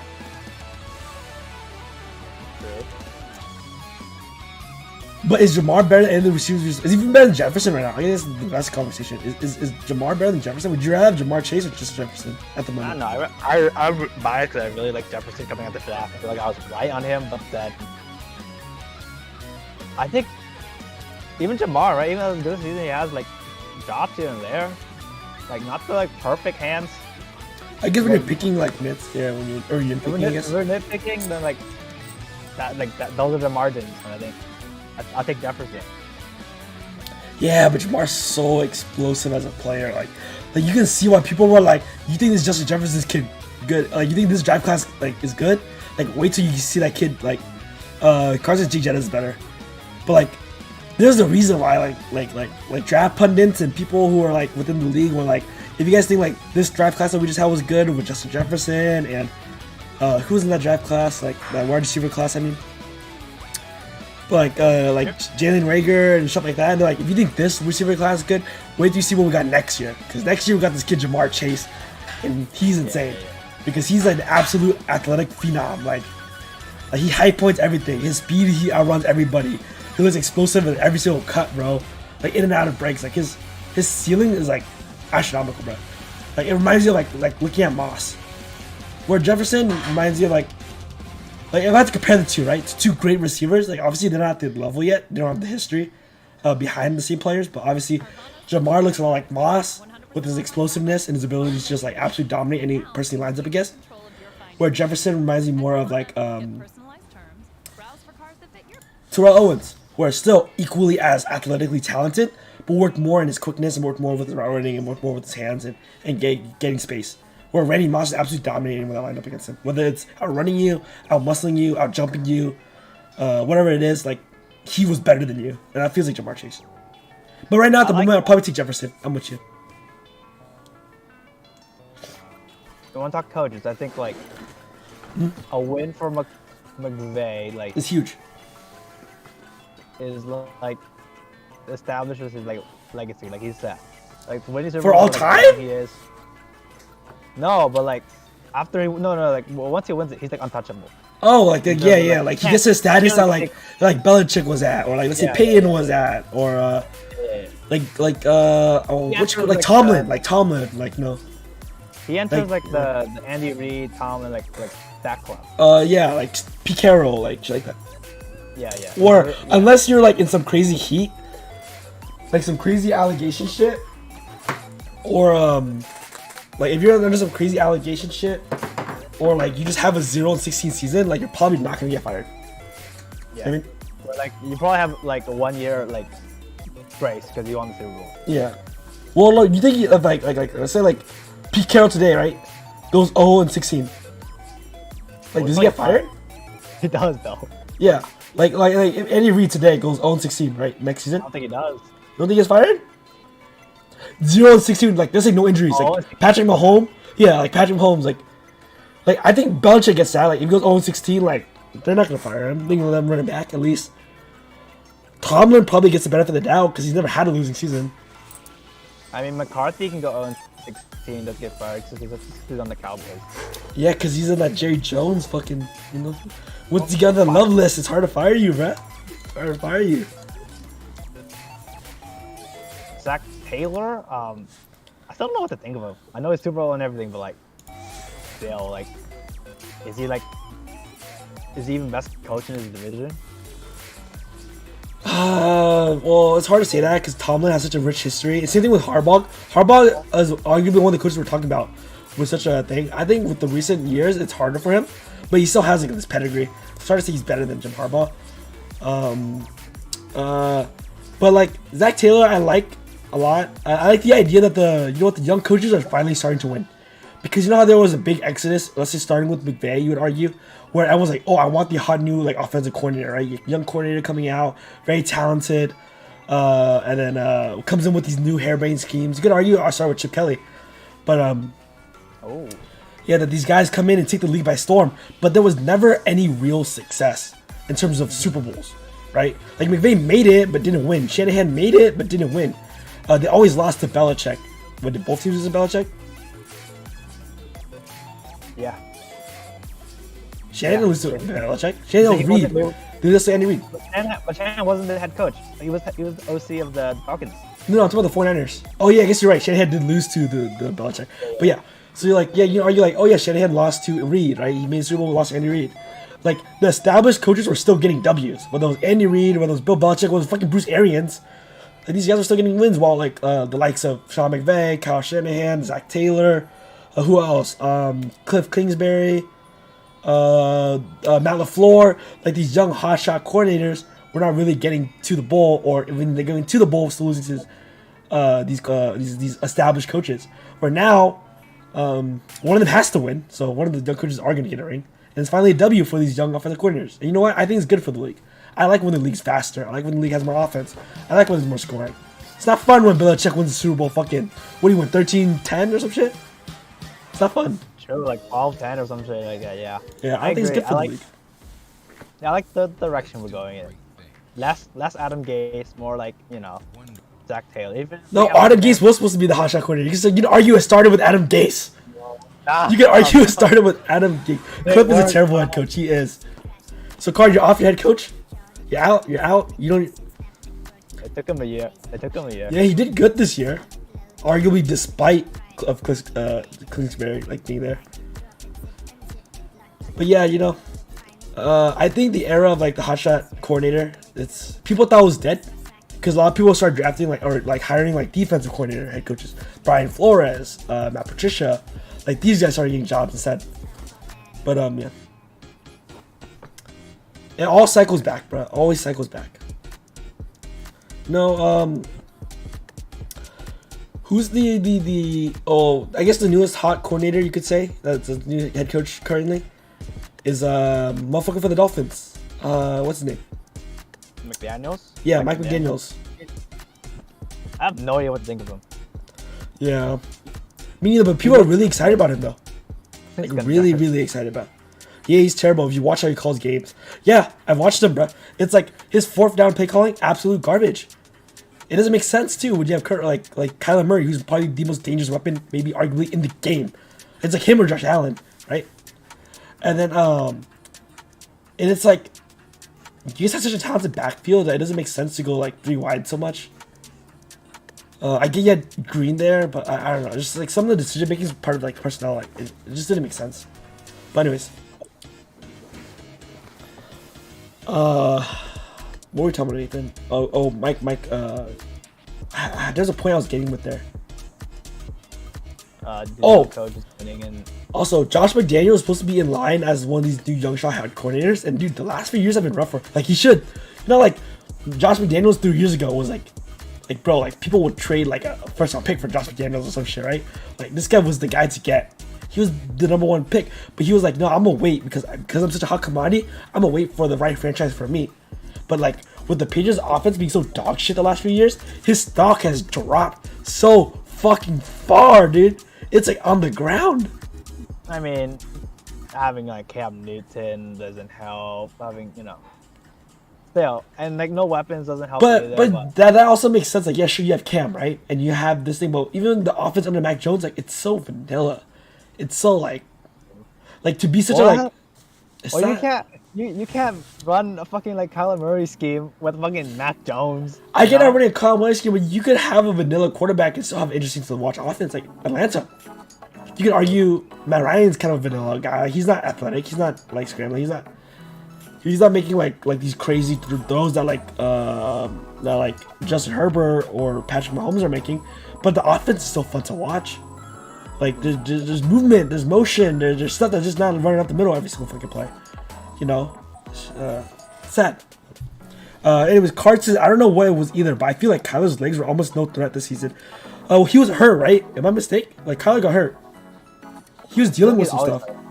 Well, the way you play, you know, you're always gonna have some kind of like lag injury, like if it's a hammy or whatever, maybe. No, but dude, like Josh Allen, bro, like made of steel. That dude don't get hurt. True, low-key true. Hold on. Let me check made with like of what Big Ben was made out of. Them two. Yeah. Like, never Josh Allen too. Yeah. Sorry guys, I'll check something real quick. Go back to Super 56 cam. Okay. Alright, so we talked about the coaches, we talked about the teams, we talked about the players. Let's talk about the head-to-head matchups. We're an hour into the podcast. I think that is a good time. I should talk about like, let's look, who do we think is going to win Super Bowl 56? And before we give our predictions, let's talk about just the individual matchups that will lead us to why we give our answers later in the podcast. So I think the biggest matchup that everyone should be looking at, like if you guys are casual fans and you're just catching our podcast right now or our live stream, and you're watching our live stream for the sole purpose, like, hey, I want to prepare myself before I like go into my Super Bowl watch party, before I embarrass myself, you know what I mean? Quick things that you could mention that like people are going to be talking about, or that at least they should be talking about, is the matchup. Say Evan McPherson. Huh? Then you're like, okay, cool. You know what you're talking about. Yeah. But the main matchup that people should be looking at is the Rams defensive line versus the Bengals offensive line. Like we talked about it at the beginning of the podcast, Nathan. You kind of briefly mentioned it as why a big reason why you think the Rams are going to win, or why they're at least the favorites to win. But yeah, that is the X Factor matchup. If the Bengals cannot at least semi-block the Rams, it's game over. There's just there's no shot. But then like the Bengals can like scheme around that, like a lot, like probably a lot more like quick throws. Like trying to get like Burrow in situations where like he's not in the pocket for too long, where he's gonna get killed. So like, they can scheme against that. Yeah. But still, I don't have a lot of faith in the O line against like Aaron Donald, Von Miller, you know, the whole Rams D. By the way, Card says Joe Burr by 100. You know what? With that kind of facts, it's hard to argue, bro. When you bring up numbers and statistics like this, it's tough. But I agree. I think Joe Burrow like is dead ass like a plus 10 buff to the Bengals. Like okay, like just the confidence and like the leadership he brings to the team. But anyways, yeah. So like the Rams defensive, Eli Apple and Louisiana about to hold them to 0 yards. Bro, fuck Eli Apple. I don't stand by that at all, bro. I don't stand by that at all. But anyways, so let's talk about like actual like individual matchups. So like the Bengals offensive line, we've known for years, has struggled. It's been a problem like heading into the season, and it's something that they didn't really address through the draft or through anything. And they're like, you know what, we're gonna run it back, but with way more offensive talent, and that's what they did. And you know what, it worked for them in the Super Bowl. He dies. Bro dies, he dies. Yeah, and you know what, it worked for them. They went to the Super Bowl, so like you can't argue like that. But what you can argue is that like the Rams defensive front might be the best one in the league. The way it's stacked up right now, you have Donald, you have Von Miller, you have. You have Leonard Floyd. Do they still have Brockers? I don't know. Do they? I want to say they do, but yeah. Like, Aaron Donald by himself, like based on himself. You have maybe not the defensive one man rush. You have the best defensive player in the league going up against you, and that's scary. When we say how important Joe Burr is to. What's up? Arguably 1-2 on like best defensive players in the league. Yeah, arguably, yeah. And then when you want to say like, yeah, your offense is so dependent, your team is so dependent on how the success of Joe Burrow, right? If Joe Burrow can get going, give the confidence to the team, like, yeah, we have our guy, bro. Like, you may have all this thing. You may have Joe Burrow, you may have Odell Beckham Jr., you may have Von Miller, you may have Cooper Kupp, you may have Jalen Ramsey, you have all these guys, but we have Joe Burrow, and that's the difference. But Joe Burrow can't get going if he's getting sacked every single fucking play, if he's getting pressured every single play. Like, it's similar to last year's Super Bowl. The only reason why the Bucks won, despite Tom Brady, despite everything, the only reason why they could have done it is because they got consistent pressure on Mahomes. They were constantly in his face, and it came from multiple directions, from the edge, from the inside, from linebacker blitzes, from a common 4 down, right? They were getting consistent pressure from multiple looks, right? And that was important for the Buccaneers. True, that's a fact. Yeah. And that's why I think that games are won in the trenches. Like, as flashy the throwing game is, throwing bombs, Chase and Cup, everything, the games are won on the trenches, and I think this is the huge mismatch. I don't see the Bengals, like, not even just in the passing game, like even running the ball. Like, Joe Mixon's good and all that, but like, good luck running against the Rams. Like, Deebo Samuel couldn't do that. Yeah. So let's start expanding it out a bit. So then, yes, we have the actual line, right? Play, and then the line's going to play how the line's going to play. And we'll see as we come. We believe that the Rams are going to dominate up front, but, who knows what happens. But with that being said, the running back matchup, like, neither running backs are, like, superstars. But Joe Oh, what? Like superstar. He's not a superstar, but he's, like, top 6? Yeah, he's a top 10, for sure. But yeah, Joe Mixon, obviously he's top 10. The Rams, comparatively. The Rams, like, I don't trust the running out. Yeah, it's just a bunch of cast people. Cam Akers to fumble the ball again? Like, no. And I think Michelle? No. And I think that's a big reason why they've been so inconsistent in the playoffs, or why all these games have been close, is they can't really close out games. Because they don't have a run game. Like, they can't consistently run the ball. Their offensive line is not that good either. So it's like, with such a shambled group of running backs, it's hard to trust anybody on that team to run it consistently. Whereas Mixon, at least you have someone you can depend on.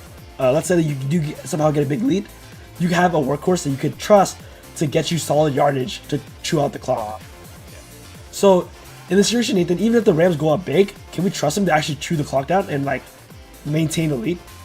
If the Rams are up, but like, even if the Rams are up, I don't think the Bengals are out. Yeah, because of this very reason, and also Joe Burrow, but we get to that later. So do you want to talk more about the running backs? How big of an impact do you think Mixon's going to play on this game? If he can run the ball, it'll really help because it opens up the passing game tremendously, and then that's that's their key to win. If they can run the ball and then like open up the passing game, I think they'll have a shot. But like, I don't see it.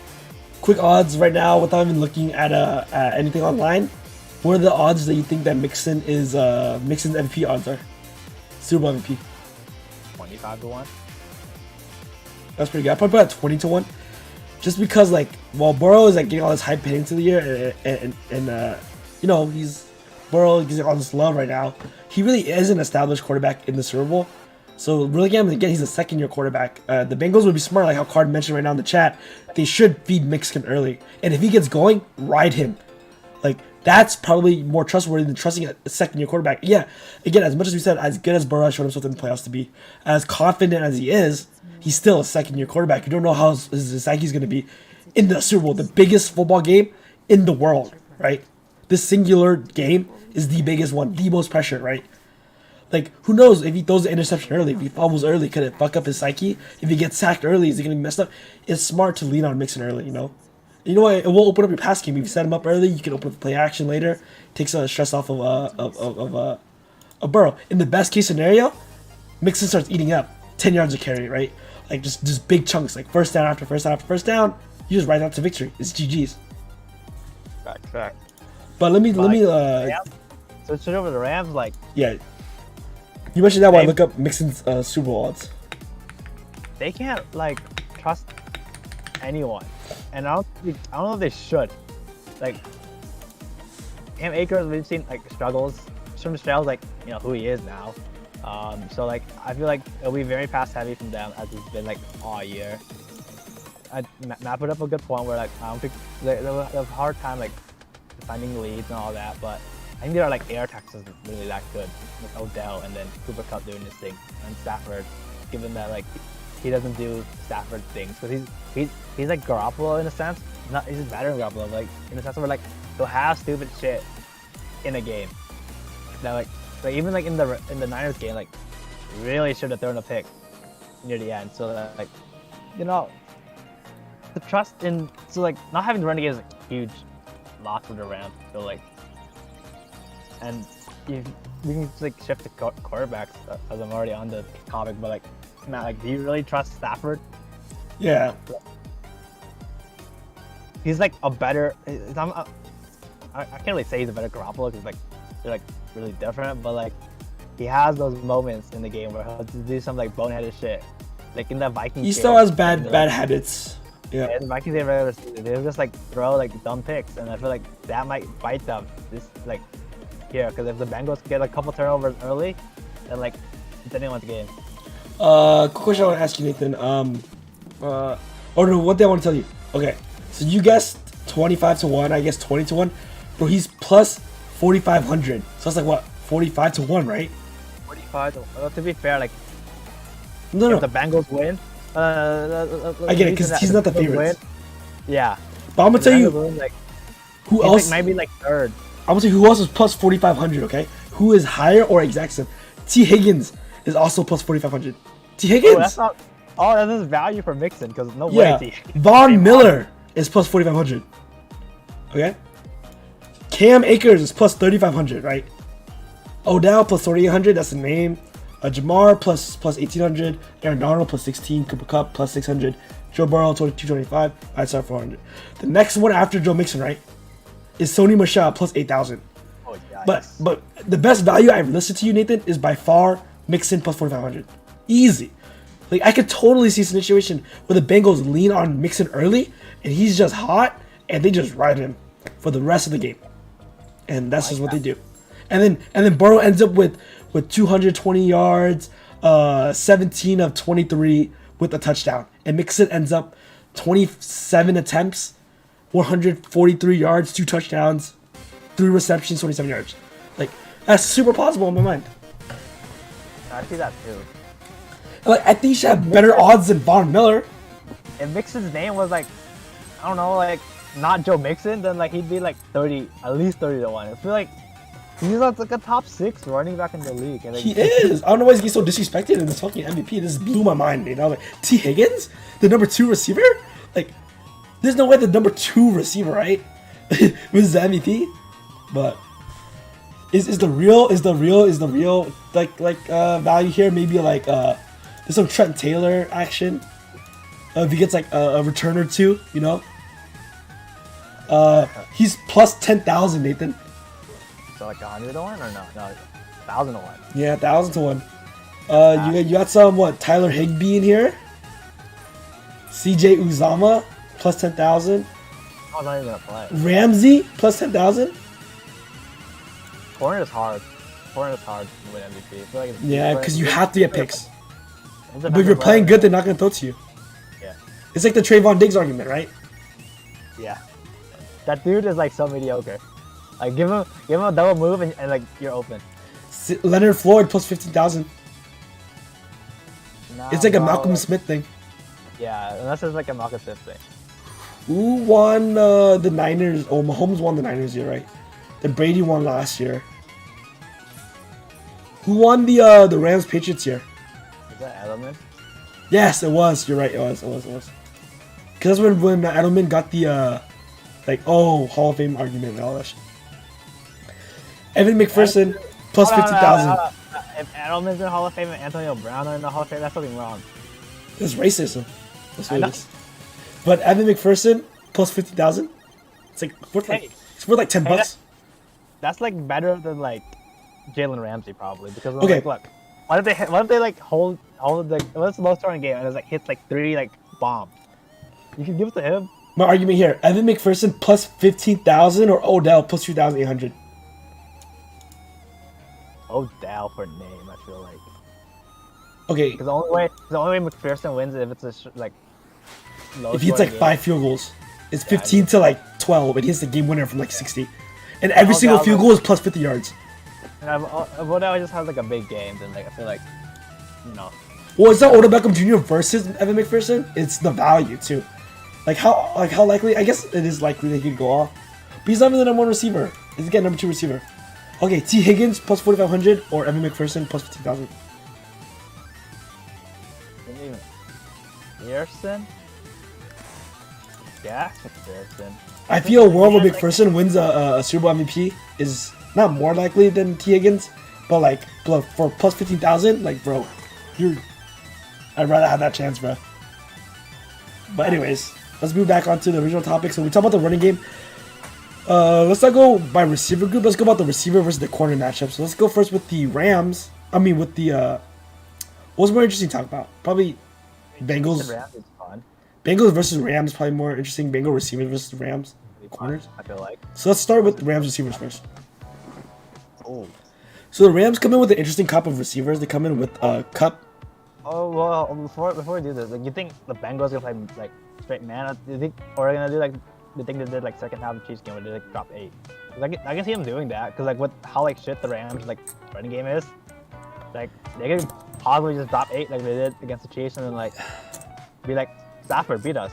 It depends. It's Hendrickson was playing, my boy Trey Hendrickson, playing absolutely out of his mind that game, getting a lot of pressure in a just a 3-man front. If you can't get any pressure on Stafford in a 3-man front, then they're obviously gonna change it up. But if they can still see success with the same pass rush that they were getting before, with that same amount of people that they were rushing, sure, like perfect. If you can get just as much pressure in a 4-man front and a 3-man front as you can in a 4-man front, like you have to do it. Like there's literally no drawback. So,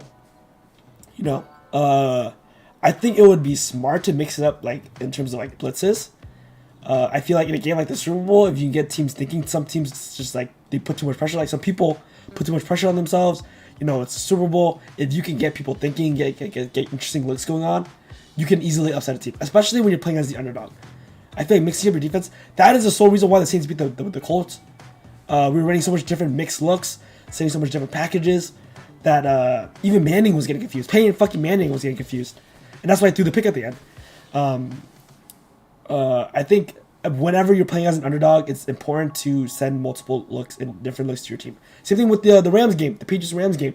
The Patriots giving the Rams a ton of different looks, setting up a ton of different pressures, a lot of different blitz packages, and that's why they were able to stop that amazing Rams offense. Remember that when the Rams were an offensive team? I remember. Shit. Anyways, Nathan, so like with the Bengals wide receiving core, like I could see Higgins or like Boyd having like a moment or a game because like, I really like those two.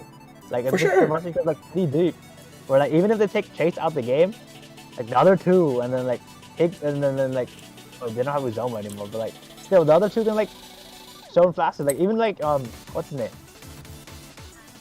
I just said his name. second receiver. Tyler Boyd, T. Higgins. Because he had a game in the playoffs. Like He did. That's why he's plus 4,500. it's like I have trust in their wide receiving core. I have trust in the quarterback, but I have trust in everything like their fucking O line. Yeah, you're right, Ethan. That's just a really good point. The Bengals have a stacked receiving core, like literally top to bottom, right? You said it. 3 receivers who are very. Every single receiver you named would be number 1 receiver on the Saints. Like, no question, right? Every single one, Tyler Boyd included. But on the other hand, right, the Rams have a really good receiving core too. Cooper Kupp, we just said, single best receiving season of all time, maybe. Jefferson. So we have Odell, and we have Taylor, so we have a lot of weapons to play with here. While and Stafford can always get the ball, but the difference here, Nathan, is that Jamar Chase and so Jamar Chase and Jamar Chase and T. Higgins are lining up against like Mike Hilton and they're lining up against Ramsey, right? And that secondary. Whereas the Rams get to line up against Mike Hilton, Eli Apple, like shit like that, bro. Like, it's a lot better matchup, bro. I'd way rather go against Eli Apple than Jalen Ramsey. I'm gonna say that right now. But then if they drop 8, then like that kind of negates a lot of it. Huh? But if the Bengals drop 8, Yeah, you're right. But then again, if they can only land pressure, if they can't get pass rush with just 3, it's gonna be a long day for the secondary. Stafford will eat you alive, bro, because he's proven that he can. And so again, this goes back again, defensive line versus offensive line. So if we talk about the Rams defensive line against offensive line, now we talk about the Bengals offensive defensive line against the Rams offensive line. So you said last game they consistently went to a zone defense or prevent defense with the emphasis on the secondary rather than the defensive line because they absolutely disrespected the Chiefs run game. And you know what? They're right. The Chiefs didn't have a run game, and luckily for them, the Rams don't either. But I would argue the Chiefs could ran the ball. I just didn't went away for it. I feel like McKinnon could have got like 6 yards whenever he wanted, but they just ran away. They went away for it like second half weirdly. Well, because at the end of the day, when you lose, you don't want to lose with McKinnon. You want to lose with Mahomes, on the back of Mahomes. But if they go to the prevent defense here, I wonder if the Rams will even try to run the ball. Because again, when you lose the Super Bowl, you want to lose because you said, you know what, our running backs were good enough. Like Sony Michel just wasn't good enough. We'd be like, we trusted Stafford, and you know what, we're gonna ride with the best player, and our best offensive player. And Stafford is our best offensive or Cup. We rolled Stafford and Cup, and you know what, they lost us the game, but so be it. We rode our best players, and if they weren't enough, then they weren't enough, and we just weren't good enough. That's what I feel like if you have great players, you gotta rely on them in the big moments, bro. Oh, bro. You think McVay is gonna sleep at night knowing that, the fucking obvious adjustment was there, but I just didn't want to do it because I wanted to win my. Look how the Seahawks kick themselves to this day because they didn't do that. Look at it, right? The Seahawks had the obvious play: lean on your best player. Your best player was Marshawn Lynch, right? The best power back in the league, but they pivoted. They wanted to rely on this rub slant that they thought of and do a pick, and it's well, shit, and you feel extra worse because you went away from what you are, from who your best players are, right? Mm-hmm. So it's that's the worst. It's in a 4th and 1, and we throw a Michael Thomas fade with Drew Brees. Sure, I die by that, right? Because that's our best players in the biggest moments. Well, Kamara's our best player now, right? So we still have Kamara. But still, at the moment, I still trust Brees over Kamara, right? But nowadays, it'd be Kamara. If it's a 4th and 1, run the ball, bro. Don't try some little cute fade shit. Give the ball to the best player. In any way, swing pass, screen, speed pitch, option, no, not option, because I don't want the quarterback running it. Dive, inside zone run, literally anything, bro. A stretch, give the ball to Kamara, right? So in that moment, right, even if we do that and we lose, so be it. No, we reward our best player. So I feel both teams should go into this with the same philosophy. You know what? So be it. Not just don't run the ball, but don't try to win running the ball. That shouldn't be dude, we're geniuses. The Bengals are gonna expect us to throw the ball, and we're just gonna grind and pound. Yeah. Do what got you to the dance type beat. Where this is how we got here. This is how we're gonna. Exactly. Because imagine you can argue the Patriots made a career of this, where they would be a chameleon, right? They adapt to the team they're playing against. You know why it worked for them? But at the end of the day, they still had a very. The The difference was they had Tom Brady. So like when they fucked up, they could always just lean on Brady to like get him out of the pinch. And he did most of the time. So it was fine. Like all those comeback behind victories were the fact that it didn't work, and so you use Brady to get you back. But you know. So we talk about like the Bengals defensive line. The Rams offensive line is like at best. But the Bengals defensive line isn't. Yeah, the Bengals defensive line isn't like gangbusters, but it has tons of players. Yeah, Hendrickson's a beast, like no doubt. Yeah, Henderson is. He's not like, you know, I would say like upper echelon, like all pro level. No, just like, you know. He's not Donald. He's not even like. Well, Donald's on a tier by himself, right? But he's not on like that second tier. Like he's not Cam Jordan. He's not. Who's the guy? Who's Fletcher Cox? He's not fucking. He's not like these guys, right? He's not Chandler Jones on the Cardinals. Yeah. He's not these guys. But he's like the tier right below them, I believe. Which are like Jadarius Smiths and shit. But they still got there with this defense. Like this defense, like I hate to say the word, but they're risky. Like they are. play. They force turnovers. This thing. It reminds me of like oh shit. I'm head to bed, bro. Catch y'all later. Hey, night card. Nice. You know we're doing a pretty late stream right now, but good to see you, man. Good to see you. That's why Card has been going to a lot of my streams lately, recently too, on like my Twitch stuff. I've been streaming at like 3 or 4 a.m. Like when I do long streams, I started streaming at like 10 p.m. and I'll stream like 4 or 5 a.m. My sleep schedule is fucked, dog. But off topic, but yeah. I agree with you though. This came from the guy who watched Hendrickson for 16 games last year, right? Like I told you he was a beast. I told you he was perennial. But he played opposite Cam Jordan, so I couldn't trust how he would do on his own. And you know what? He's doing really good as the number one pass rusher on his team. And Sam Hubbard, solid guy, very very solid guy. But I don't know if it's enough to just do 3-man rush. That's asking for a lot. That's some shit like that, like the 2018 like Niners were doing, or was it 2018? 2019. Yeah, Niners were they doing. had like Bosa and Armstead and who's the guy they traded to? in the Colts, no? Yeah, Colts. Right? Was it Armstead? Yeah, like one of them. Fuck, I forgot. But do we talk about the quarterbacks now, Yeah, I think it's time. or do you want to talk about like special teams and shit first? You wanna talk about Pearson? No. Well, not just about that, but like He can. the game might come down. Yeah. Is Evan McPherson the most famous kicker in the league right now? Yeah, I guess he used to be who, like Tucker? Like, Tucker Yeah, well, Tucker's still the best kicker and probably the most like well-known kicker. But like, I guess there's always like a kicker a season like blows up for whatever reason. Like for example, last year was Young Hoi Koo for his great year, and then we had Tucker's run. We had there was a year with the Rams kicker at the time. bald guy, Zerline. Yeah, Greg Zerloin, Greg the Leg. There was the year of Roberto Blankenship for the Colts, the nerd-looking guy.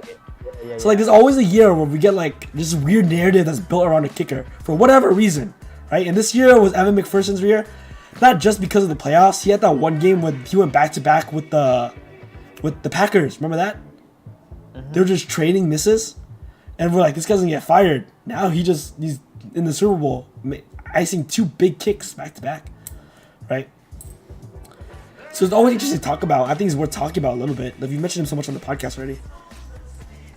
But again, like the game might come down to a game of kickers, and Evan McPherson's proved that he could make a kick in a big moment. So something to just think about. Yeah. I guess So, the quarterback, bro. all right, time for quarterbacks. We're hitting an hour 35. About time to get here, right? So the 2 big quarterbacks, Nathan, Joe Burr and Matthew Stafford. You want to start? Okay, so like, who do I have like more trust in? It's so crazy to me that like, even though his second year, even though, you know, inexperience between the two. There's no way you go here. I trust Burrow a lot more. No I trust Burrow more than shots. Right here. Wait, let me redo this, okay? Because I'm gonna do a TikTok. So I'm gonna use my TikTok voice.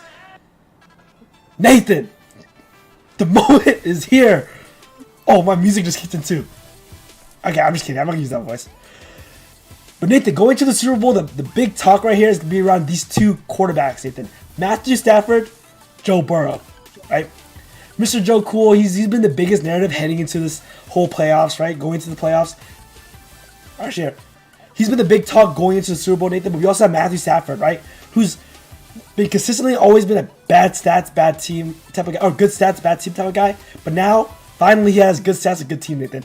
Going into Super Bowl 56, which quarterback do you trust the most? I know. Okay. I know he's second year, right? But like, you give it one game to live against the aliens and everything, right? Who do I want on my team? It's Joey Burr all day. I can't believe you're going here. I cannot believe you're going here. What do you mean? He's only been in the year for 2 league. Sorry. 2 years? He's only been in the league for 2 years. How could you say this? Yeah, and in those 2 years, I can't like find a big fault where like, okay, I can't really trust him in this situation. Like Dick, as long as the field, as big as SoFi, right? Ball's like carrying him down, right? I have so much confidence in him, like playing to the occasion than I have Stafford. Like Stafford's been in like these moments before, not as big, but been in big moments, and he's like crumbled. He's failed. Like even with Stafford, I don't trust him. Like he has like those shaky plays every now and then. I don't see that with Burrow. So I think if it were like world on the line, I'm picking Joey B. Okay, here now I'll make the case for Stafford. Okay. So you know what? You're right. Joe Burrow does have a dick as long as the field. Joe Burrow has confidence that exudes the whole entire stadium, right? He has confidence aplenty. However, he doesn't have the history of just pedigree, of just playing games, of just like Stafford's been in the league for years, man. He has though. Okay, between the two, who's played in the bigger game? I think it's Joey B. For the national championship? Yeah. Yeah, but Stafford has been to the playoffs. Like he just has history. Like losing, it means something. What, like twice before the season, like. Yeah, but it's like negligible if anything. But he's played against NFL talent at the biggest stage. He's played like Matthew Stafford knows he belongs. Sure, you say Joey Burrow knows he belongs too, but like Matthew Stafford has proven day in day out. He's been more like just like consistency thing, just being in the league for like 10 years. You know what I mean? Being a veteran, like just knowing, right? Like there's just warrant to that. I think you can't, in terms of trusting them, like Stafford is the most talented quarterback, right? He's had the better season this year. That's unarguable. Joey Burrow might have the better playoff run, but Matthew Stafford has had the better season. Joe Burrow may have had the better playoffs, but Matthew Stafford has had the better season. And that's undeniable. I'd give that to you. But in like this moment, in this like big moment, like the biggest game in the world, right? Who do you trust? Like who do you believe will like play to like the occasion? It won't like. The occasion will not be too big for them. I think it's Joey Burrow. Like, I've seen him in like these situations before. National championship game against Clemson, and he rose to the occasion. He killed them. I can't say the same with Stafford. You can't take one game where like, oh, huge game. He needs to win this game, and then like you can't cite that in his career. Matthew Stafford, for his whole career, has always had a tragically, awfully dog shit team. For a majority of his career. Okay, let me rephrase that. Okay, Matthew Stafford, for the majority of his career, has had an awful team, right? For the majority of his career. So to blame the lack of playoff success on him seems unwarranted. I'm just saying he's never been in the moment. Yeah, but Matthew Stafford has been good for a very long time. He's proven he's been good. And like everyone's saying they're empty stats, but now we see that they're not empty stats. So now that we know that, I trust Matthew Stafford a lot more, especially in these big moments. Especially with the team around him, I trust him more. But I think this is where we're going to disagree. With the team around him, like maybe I agree with you, but like just like the quarterback, like no, I think I don't trust Stafford. Because like even when he plays, like every game, every time I watch it, he has these like shaky moments every game. Like what the fuck is he doing? You know? But like the night, I remember the Vikings game, he threw 2 picks. Like he has like lapses in concentration where like, damn, he just really put us like behind the 8 ball here by like throwing this pick. Like I don't have the same like worry when I watch like Burrow play. I think bottom line here, Nathan, the question I want to ask you, we're going to agree to disagree here. I think the question I want to ask you is, will the quarterbacks end up determining the matchup, you think? Or do you think the Rams' talent is good enough to like propel them forward even if Matthew Stafford has a bad day? Or likewise with the Bengals, if Joe Burrow has a bad day, can the Bengals roster be enough to uplift him to Super Bowl ring? Kind of like acquiesce to like Peyton Manning with the Broncos in Super Bowl 50, or Brady in the game versus the Rams in Super Bowl 50. Is that Super Bowl 52? And then who else is a good example? Flacco with the Ravens, right? Super Bowl 44. I'm saying. I get. So like I don't see worlds in which Joey Burrow has a bad game and the Bengals win, but I can see like a world where like Stafford's struggling, but then like the Rams like claw their way because like they're just so loaded all across the field. So yeah, I agree. Can you see a world where Stafford plays a mediocre game, not even a bad game, just like a decent game? Like, let's say he goes 20 for 32, 210 yards, 2 touchdowns, 1 pick, right?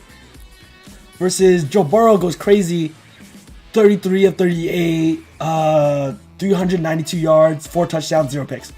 Is there a world that happens and Stafford wins? Burrow's having those numbers. That means like if he's having those numbers, that means like the D line isn't getting to him as much, or if they are, like he's like beasting. So like, I feel like if it's that, I think it's so close. I don't think it's a blowout. You know what I mean? Okay, that's fair. That's fair. But you see a world where that could happen, though. That's what I'm saying. Because if it's roles reversed, yeah. I see no world where the Bengals win that. But if it is like is reversed, I feel like there's a world where like the Rams could have won. Maybe they got a lucky fumble here and there. The defense good enough to like pick up on the touchdown. They probably run it in a couple times, you know. Okay, let's go with predictions here, real quick before we go to any winners and stuff. Let's go with your Super Bowl MVP. MVP? I'm gonna go like everyone's gonna say the quarterback, and that's probably smart. But like, okay, let's go with MVP and best player. Because MVP is gonna be a quarterback. Well, if the Rams win, I feel like Stafford could have like a dumb moment where like, you know what, let's not give it to him. Cooper Kupp is MVP. Really? You really think that? Yeah. Or like Aaron Donald. Like those two could be like MVP. Because like I feel like Stafford could have like a dumb moment. He's gonna throw like a stupid pick and then like, oh shit, like can we really give him the MVP? So, like, let's just do two separate though, because it's like offensive player of the year versus MVP. Because no matter what, unless like Stafford goes like 4 touchdowns, 2 interceptions, so he has 2 picks on his record, but like Cooper Kupp has 3 touchdowns, then you give it to Kupp, right? Or like all of Stafford's touchdowns are only to Kupp. You know? True. Kind of like yeah, because he was like the only touchdown of the game. Yeah. So yeah, well, okay, then MVP would be like, because I think Rams gonna win, so then like Stafford's gonna be like best player of the game, probably Aaron Donald. Right. Probably the best player of the game, like every game. It could be Stafford MVP, Burrow best player if you want to do that. Oh, you're right. If you think it's close. Kind of like some LeBron situation, you know me. LeBron, that was the whole shit when he was in the Warriors games, the series. Like, oh, like, you know, LeBron, best player, but just didn't win, so it's gonna go to Curry or some shit. So would you go with Stafford, best player? I mean MVP, and then Burrow's your guess. So you think it's gonna be a close game then? Oh, Aaron Donald? No, I think Aaron Donald's the best player. I'm gonna go with I want the upset pick here. Let's go winners now, because kind of already spoiled it with the Super Bowl winner.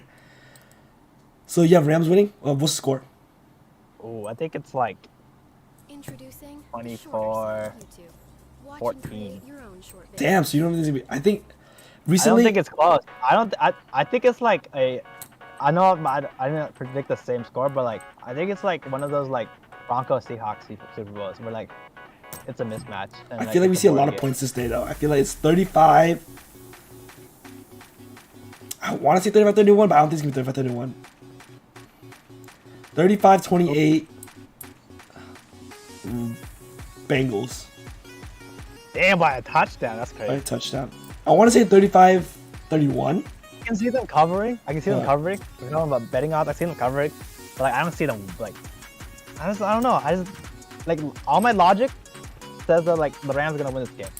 Like they're like probably better like every like part of the field. But that's every, like, Nathan. Whenever we think about that on paper, that's when we lose. We always do this and we lose. But that means one of us has to be right this year. But 35-28 I want is my the Bengals to win. I feel like that would be like the more like interesting like narrative and everything. But like I just don't see it. Me too. I'm gonna be ready for it. Yeah, me too. But logic just says like the Rams are gonna win because they're just better everywhere. All right, my MVP is going to be, if that's the case, it's for sure gonna be Joe Burrow. I think Joe Burrow goes for 3 touchdowns. I think Mixon either runs it in for 1 or 2.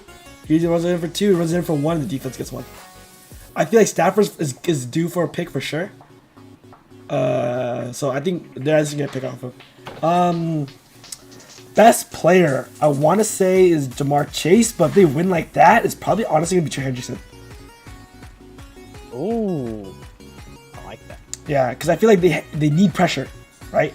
And the only way they're going to get it is through Hendrickson. And so, like, I feel like he has to absolutely ball out for him. You know what? It just feels so poetic. Not poetic because, like, I don't know. It's not against the Saints or anything. But it just feels so right. Like, it feels so, yes. Like, yeah. Like, no, it'd be the best if the Rams were driving down for the game-winning touchdown and they try to throw a wheel route to Cam Akers and Von Bell just comes in and plays the fucking shit out of Cam Akers. And, bro, they don't throw the flag. Bro, I'm gonna be like, yes, that's my boy Vaughn, bro. Get that one for us. That's for Louisiana, bro. That's for Louisiana, bro. Shit, I'd be so happy. But yeah, then, like, I don't know, because then it gives us like small teams, like the like shitty teams, like the Jets and the Texans, and like some more hope. Hope. We're like, oh look at the Bengals. They like turn it on. This should already be hope. They went from 0 to the second best team in the league. Minimum. They could be the best. You know, the game hasn't been played yet, but minimum they're at least a top 2 team. They went up 25 spots. Yeah, I know. What are you drafting this year? Like where? What place? Where are we drafting? Yeah. 4th. That could literally be you guys. But you know. Yeah, good. But you know, probably not. Let's be real. We don't have Joey Burrow. You gotta go draft the next fucking Jamar, bro. Who's Zach Wilson's college receiver? Some white Mormon guy. Because BYU. The guy. I wanted him, but he went like 7th in the draft, 7th round in the draft. Like quiet, but like yeah. That's not Jamar Chase, bro. That's not Jamar Chase. That's not Jamar Chase.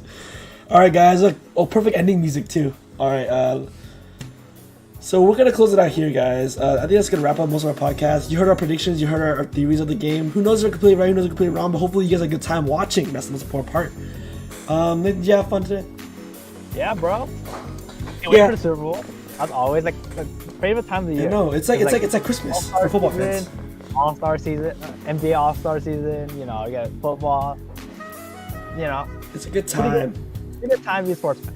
It's important that you had this, Nathan, to look forward to because you already know that there's not much to look forward to in terms of the NBA season. So it's like, you know, at least we can watch Super Bowl together because we'll be watching the playoffs together.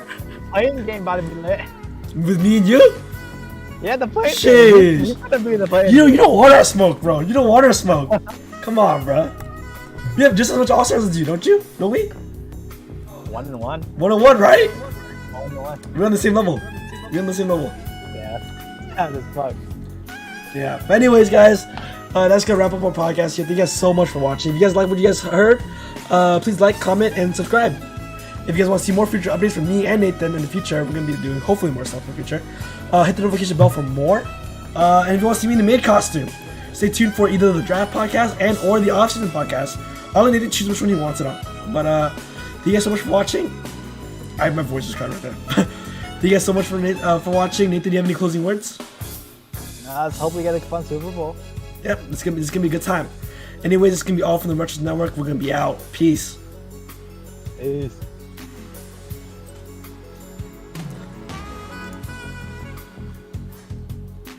Yo. Damn, bro, we almost said 2 hours.